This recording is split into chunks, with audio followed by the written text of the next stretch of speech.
조갑제 TV 시청자 여러분 안녕하십니까. 제가 6.25와 관련된 특집 방송을 전해드리고 있습니다. 오늘은 트루먼 대통령이 어떻게 해서 파병을 결정하게 되었는지 그 과정을 설명드리려고 합니다. 참고로 하실 것은 6.25 남침이 있었을 때 한국에는 약 300명의 군사 고문단이, 미군 고문단이 있었지만 전투부대는 하나도 없었습니다. 한국에 주둔하고 있던 미군이 언제 철수했느냐 하면은 6.25 나기 1년 전입니다. 그러니까 1949년 6월 말에 철수를 했습니다. 철수를 해서 일본으로 갔습니다.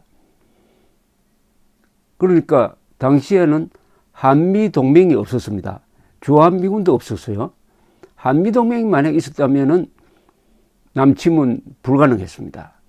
한미동맹이 사라지고 한미동맹이 아예 존재하지도 않고 주한미군이 나가는 걸 보고 또 애치슨 국무장관이 이 태평양 방어선에서 한국을 제외시키는 걸 보고 김일성, 스탈린은 남침해도 미군이 개입하지 않을 것이다. 더구나 요 남침을 내전으로 위장을 하면은 다른 나라의 국내 문제가 되므로 개입하지 않을 것이다. 이런 계산을 한 겁니다. 그러니까 트루먼이 참전을 결정한 것은 스탈린, 모택동, 김일성의 계산에 완전히 착오를 가져오도록 만든 거죠. 의외의 사건이었습니다. 그러면 트루먼이 어떻게 참전 결정을 했느냐? 이것 또한 예정되어 있었던 것이 아닙니다. 예정되어 있었던 것이 아니에요. 이게 아주 신비한 겁니다. 신비한 거니까 결국 트루먼 대통령에게 물어봐야 됩니다. 왜 당신 참전했느냐고. 거기에 대해서는 트루먼 대통령이 자신의 회고록에 자세하게 써놓았습니다. 미국 역대 대통령 중에서 요새는 물러나기만 하면 그 회고록을 쓰는데 회고록을 제대로 처음 쓴 사람이 트루먼 대통령입니다. 그래서 트루먼 대통령의 참전 과정은 잘 알려져 있습니다. 그걸 제가 지금 소개를 해드리겠습니다. 미국 시간으로 그날이 6월 24일 늦은 밤이었습니다. 한 밤 9시에서 10시쯤 해리 S. 트루먼 대통령은 주말을 고향에서 보내기 위해서 항공편으로 미조리주 인디펜던스 자신의 집에 와 있었습니다. 잠자리에 들려고 할 때 때르릉 하고 전화가 걸려왔습니다. 전화 건 사람은 딘 애치슨 국무장관이었습니다. 이분은 메릴랜드에 있는 자기 집에서 전화를 걸었습니다. 각하, 매우 심각한 소식입니다. 북한군이 남한을 전면적으로 공격했습니다. 무초 대사의 보고에 따르면 그 전에 있었던 총격전과는 다른 본격적인 공격입니다. 유엔 사무총장에게 안보리 소집을 요청했습니다. 이렇게 보고를 했어요. 트루먼 대통령은 내가 그러면 즉시 워싱턴으로 돌아가겠다고 했더니 애치슨 국무장관이 말렸습니다. 야간 비행은 위험하고 지금 국민들을 놀라게 할 필요가 없습니다. 이미 해야 할 조치는 제가 다 취해 놓았습니다. 잠이 오시면 푹 주무세요 라고 이야기했습니다. 딘 애치슨 국무장관이 이 전쟁 계획, 파병 계획을 주도합니다. 국방장관보다 딘 애치슨 국무장관이 주도를 합니다. 딘 애치슨 국무장관은 미국 역대 국무장관 중에서 가장 유명한 사람으로 꼽히는 아주 엘리트였습니다. 그런 사람이 그 자리에 있었다는 게, 그리고 메가드가 있었다는 게, 트루먼이 있었다는 게 한국인으로서는 행운이었습니다. 일설에 의하면 트루먼 대통령은 전화를 받자마자, 남침 보고를 듣자마자 We have got to stop the sons of bitches no matter what 이라고 했다고 합니다. 무슨 수를 쓰더라도 그 SOB, son of a bitch, 그 개자식들을 막아야 한다. 이렇게 욕설을 했다는 겁니다. 이게 사실이라면은 한국을 살린 위대한 욕설이 되겠습니다. 이 트루먼 대통령은 격정적인 사람입니다. 아주 솔직담백한 사람입니다. 화를 낼 때는 화를 내는 사람이에요. 만약 그때 트루먼 대통령이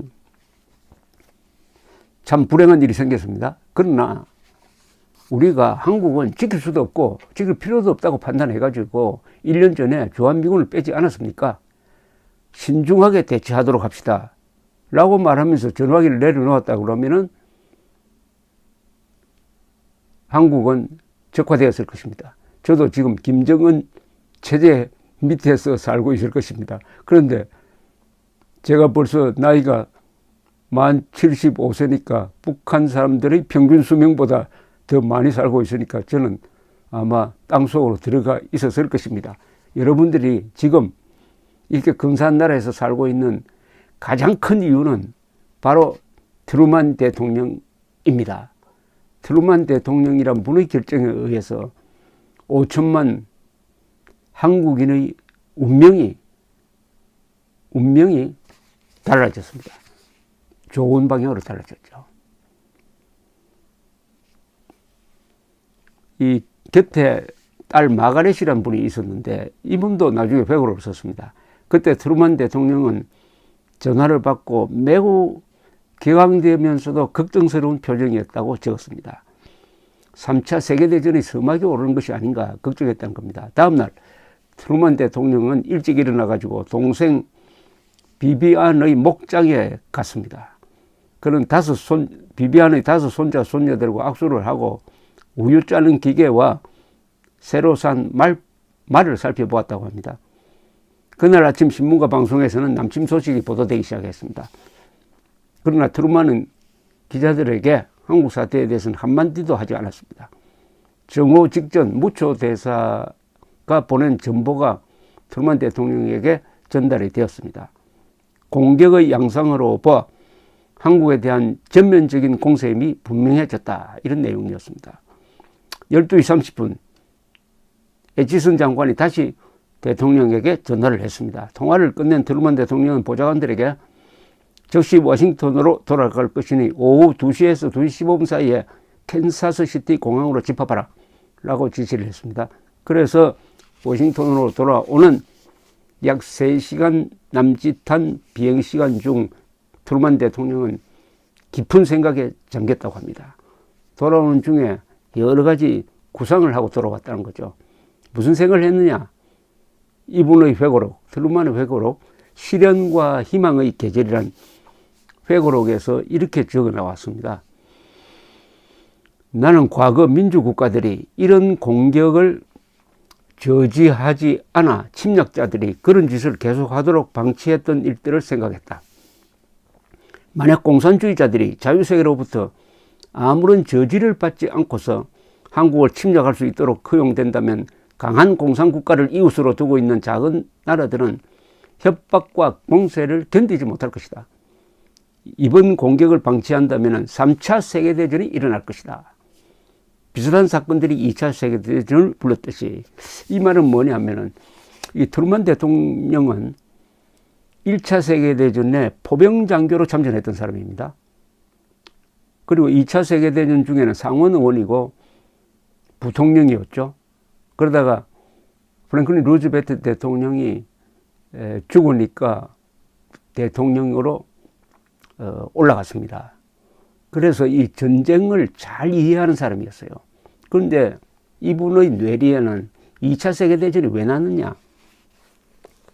히틀러의 야욕에 일찍 쇠기를 박지 못하고 계속 양보를 하다가 특히 1938년 뮌헨 회담에서 체코슬로바키아를 완전히 히틀러의 공갈에 넘어가서 갖다 바치는 양보를 해놓으니까 그 다음에 폴란드까지 먹으려고 하다가 이건 안 되겠다 해서 막는 바람에 전쟁이 일어난 그 교훈을 살려가지고 소련의 야욕을 여기서 반드시 막아야 한다. 한국에서 반드시 막아야 한다 하는 역사적 교훈을 되새겼다는 그런 의미입니다. 이 트루만 대통령 일행을 태운 전용기 인디펜던스호가 워싱턴의 국립공항에 착륙했습니다. 에치슨 국무장관, 루이스 존슨 국방장관이 마중을 나와 있었다고 합니다. 이 리무진을 타고 영빈관인 블레어 하우스로 향하는 차중에서 트루만은 이렇게 중얼거렸답니다. 그 옆에 있는 사람이 기록을 했습니다. 하나님에게 맹세코 그자들이 대가를 치르도록 해주겠어. 그자들은 바로 김일성이고 스탈린이죠. 블레어 하우스에는 14명의 최고위급 인사들이 모여 있었습니다. 트루먼 대통령은 식사가 끝날 때까지는 전쟁 이야기를 하지 말 것을 지시했습니다. 식사가 끝나고 나서 회의가 시작되었는데 딘 애치슨 장관이 딱 준비를 하고 있었습니다. 그래서 상황 보고를 했습니다. 그리고 트루먼 대통령은 참석자 전원에게 발언을 시켰습니다. 자신은 말을 하지 않고 러스크 국무차관은 이분 나중에 딘 러스크 국무차관은 케네디 시절에 국무장관이 되는 분입니다. 5년간 한국에 주둔했던 미국으로서는 특별한 책임이 있다. 한반도가 공산화된다면 이는 일본의 심장을 겨누는 비수가 될 것이다. 그리고 브래들리 합참의장은 공산당에 대해서 선을 그어야 한다. 그리고 소련은 지금 전쟁을 할 준비가 되어 있지 않다. 그러면서도 우리를 시험하는 것 같다. 이렇게 이야기를 했습니다. 트루만은 브래들리의 말을 받아서 선을 단호하게 그어야 한다라고 강조를 했습니다. 북한군을 저지해야 합니다. 소련은 도박을 하고 있다. 그들은 미국이 또 다른 세계대전을 일으키기 싫어가지고 아무런 저항을 하지 않을 것이라는 전제하에서 한국을 공짜로 삼키려고 하고 있다라고 트루먼 대통령이 이야기를 했습니다. 셔먼 해군작전사령관과 반덴버그 공군참모총장은 해군과 공군만으로 남침을 저지할 수 있다. 그러니까 육군의 개입은 필요 없을 것이다. 라고 다소 안이한 의견을 내어놓았다고 합니다. 트루먼은 회고록에서 아무도 참석자 중에 아무도 미국이나 유엔이 물러서야 한다는 주장을 하지 않았다. 이 공격을 저지하기 위해서는 무슨 수든지 써야 한다는 분위기였다라고 적어놓았습니다. 그것은 아마 트루먼 대통령의 워낙 단호한 의지가 있으니까 그 분위기에 딸려간 면도 있을 것이라고 생각합니다. 이날 회의는 트루만이 결단을 하고 애치선이 이끄는 형국이었습니다. 애치선이 건의한 정책들을 트루만이 바로 그날 승인합니다. 이게 역사적인 겁니다. 이 역사가 한 곱이 돌 때는 순간이 평생을 좌우하는 정도가 아니라 미래의 몇십 년, 몇백 년을 좌우할 수가 있습니다. 즉 이날 애치선이 건의한 것을 받아들이는데 첫째, 도쿄의 극동군 사령관 메가더 원수는 최대한 빨리 한국 측에 무기와 보호품을 제공할 것, 미 공군의 음호 아래 주한 미국인을 철수시킬 것, 칠함대는 필리핀으로부터 대만 해협으로 전개하여 중국의 공격에 대비할 것 등을 지시를 했는데 바로 이거죠. 칠함대를 대만과 중국 사이의 해협에 배치를 합니다. 그래서 중국이 이 틈을 타서 대만을 공격하지 못하도록 대만 보호를 선언하는 겁니다. 여기서 대만이 살았습니다. 그때까지 미국의 중국에 대한 정책은 대만을 군사적으로 지키지 않겠다. 즉 중공이 대만에 상륙작전을 해가지고 대만을 먹을 때는 즉 장개석 정부가 본토를 잃고 대만에 가 있었는데 그걸 점령하는 것을 군사력으로 막지는 않겠다는 것이 공식 입장이었습니다. 그런데 한국을 딱 치는 걸 보니까 아, 대만도 보호를 해야 되겠구나. 대만은 이게 불침 항모의 성격을 갖고 있다. 이런 판단을 한 것이죠. 그런데 남침이 있으니까 잘 됐다 해가지고 바로 칠함대를 보내가지고 대만 지키게 된 것이 지금까지 이어지고 있습니다. 지금까지 70년 동안. 대만 사람들 정말 한국에 감사해야 됩니다.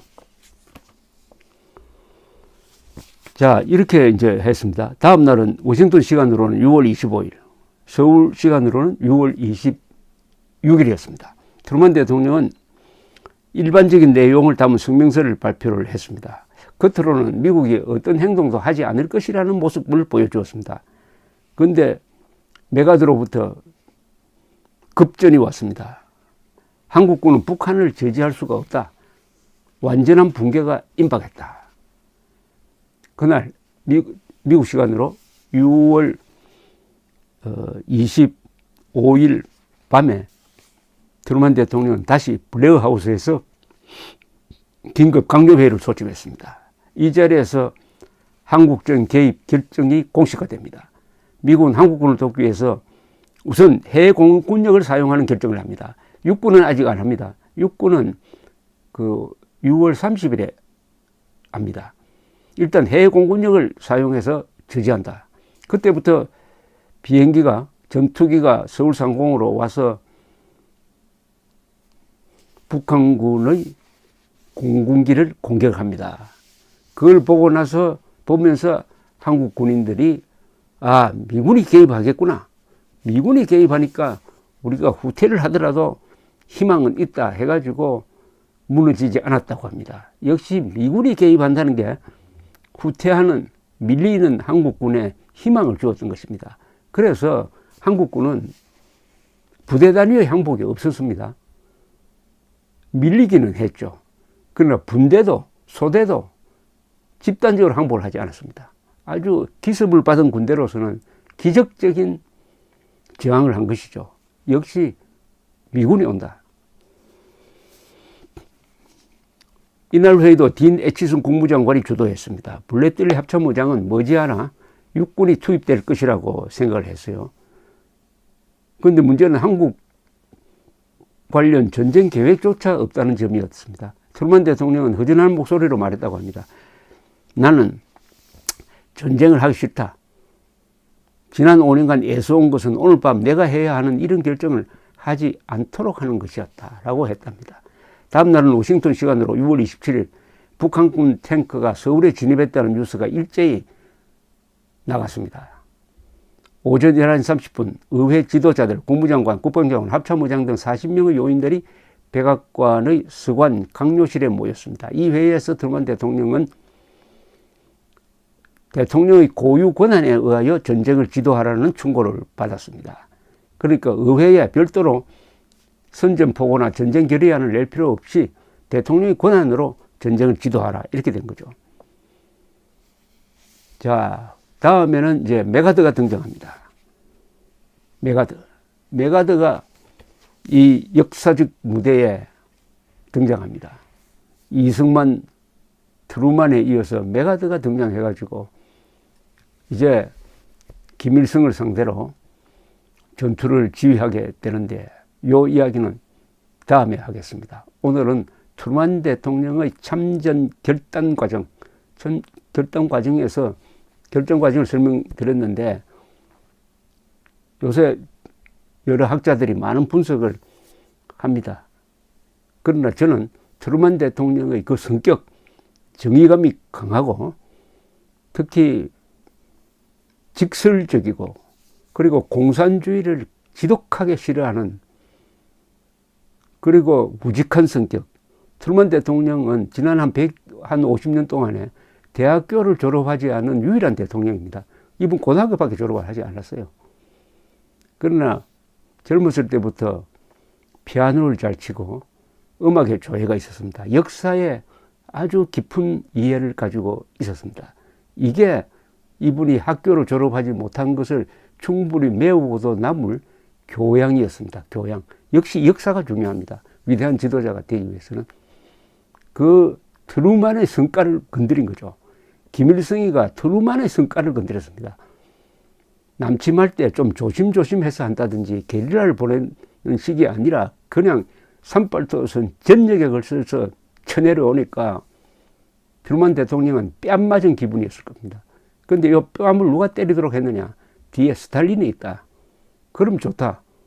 한번 미국의 힘을 걸고 정면 대결하자 하는 결단을 하는 순간 한국인이 살아났습니다. 여러분, 트루먼 대통령의 결단이 아니었으면 우리 지금 김정은 치하에서 살고 있다는 것. 트루먼 대통령에게 감사합시다. 감사합니다.